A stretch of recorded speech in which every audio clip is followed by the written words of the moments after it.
Welcome friends, welcome back to the kitchen. We're going to do a riff today on a barbecue sausage. Kind of a loose take on a Texas hot guts maybe. And I say that as a loose take because, you know, I'm going to take some liberties, and that's the thing with sausage.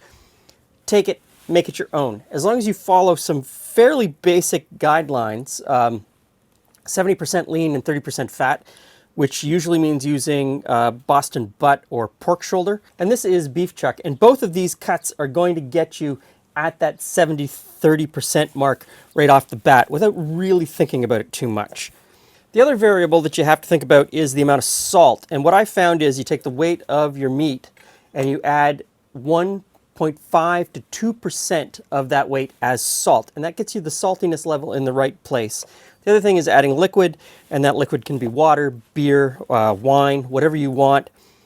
That liquid sort of helps everything bind together, and it kind of doesn't make sense, but it binds everything together and it makes the sausage better. After that, you can add whatever you want. The spicing, herbs, whatever, those you can add to suit your flavor level. So I've got a mix of pork and beef today. I've got about 2/3 pork, 1/3 beef, and of course you can vary that according to your taste. And I'm just going to cube it up and stick it in the freezer to firm it up. I'm going to leave it in the freezer for somewhere between 1 and 2 hours. I'm also going to weigh it before I put it in the freezer so I can figure out all of the other variables for the spicing. Okay, while the meat is chilling in the freezer, we will make the spice mix. Quite a bit goes into this one. Oh, before I make the spice mix, I have 2 jalapeno peppers here that are just sort of sliced up. I'm going to put those in the freezer as well, just to chill them down, because we're going to put them through the grinder with the meat. Now, back to the spice mix. I have coarse cracked black pepper, ground black pepper, paprika, garlic powder, sage, salt, onion powder, and chipotle chili powder. And we'll just stir that up to combine and set it aside while we set up the grinder.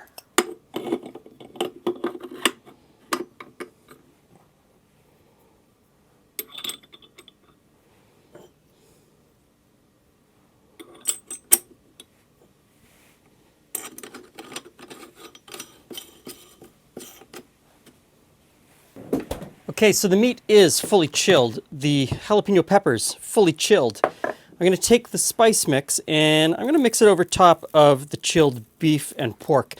And I'm just going to mix it in a little bit with my hands before we put it through the grinder. And I just feel that this helps mix the spice in more evenly.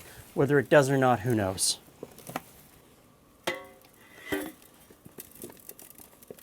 And turn it on.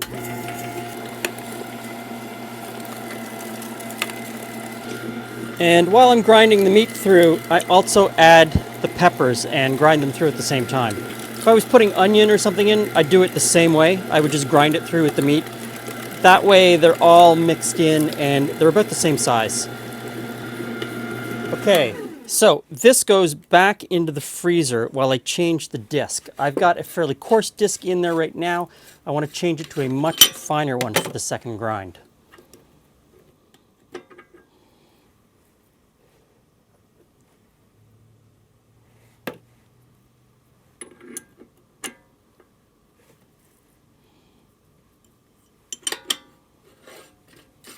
Now, just before the second grind, I add in some ice water, and this just helps bring the sausage together during the second grind.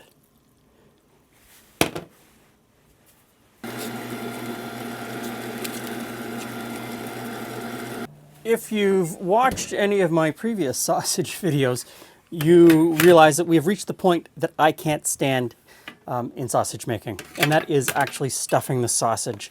If I could pass this off to somebody else, I certainly would. So I've got the sausage stuffer, and you want to put the meat in, and you want to pack the meat in fairly tightly. You don't want any air pockets, and it's best to do it right from the very start. Okay, I'm using hog casing today, and I just got this at the supermarket, and it didn't say what size it was. there's 3 different sizes of hog casing, and it turns out these aren't great. They're fairly brittle, even though I've soaked them for several hours and rinsed them several times over. I would try to get your casings from a reputable casing dealer. They're torn in a lot of places too, so just get them on. No matter what you get, just get it on the horn as best you can. And this one's going on fairly nicely. Oh, there's a tear. Okay, so there's a tear. Take it back a little bit, tie it off, cut off the excess, put it on, and I'm going to poke a little bit of a hole because I don't want air at the end.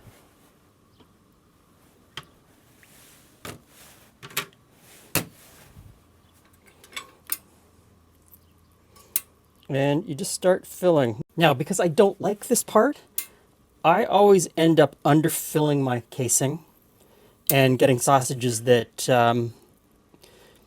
aren't quite full, if you want to say. So take it easy. The problem is I'm always afraid that I'm going to burst through the casing and that I'm not going to be able to make them into links because I filled them too much. Take your time and don't worry about what other people think about your sausage.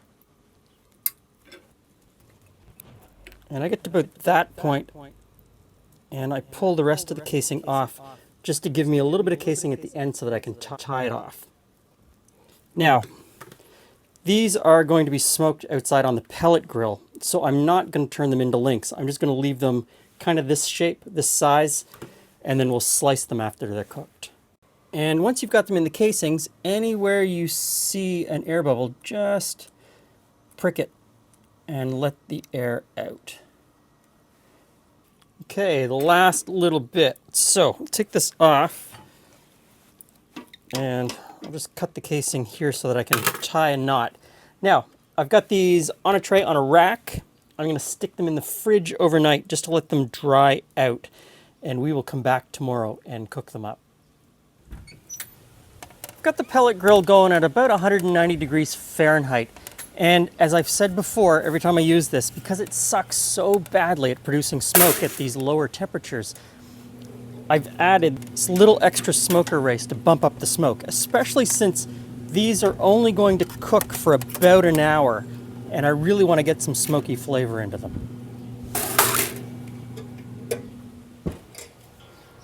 Okay, let's see.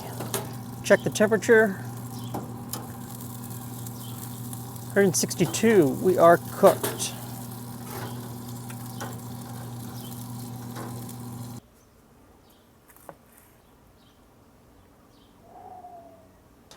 Glen! So, Hey, friends. a version of Texas hot guts.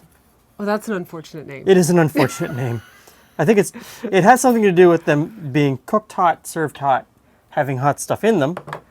All of these are different mythologies, and the guts just comes from the fact that they're sausage in pork casings. Okay, but that's, anyway. Yeah.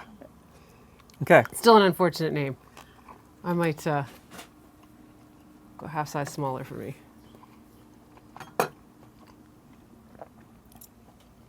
I like the flavor.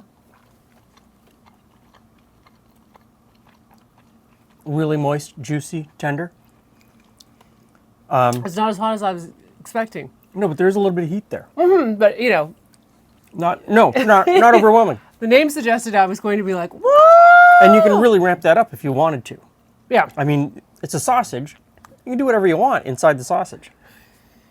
These could be emulsified a little bit more, which means you could just mix them with your hands a little bit more, or you could put them in a stand mixer with a paddle attachment and really emulsify it to get a much smoother texture inside. Yeah, but I kind of I like to chew my food. Yeah, I am not a huge fan of overly emulsified sausage, so I didn't do it too much. But again, if that's what makes you happy, it's your sausage. It's your sausage. Which is the wonderful thing about doing stuff at home and sort of exploring these flavors is just playing with it.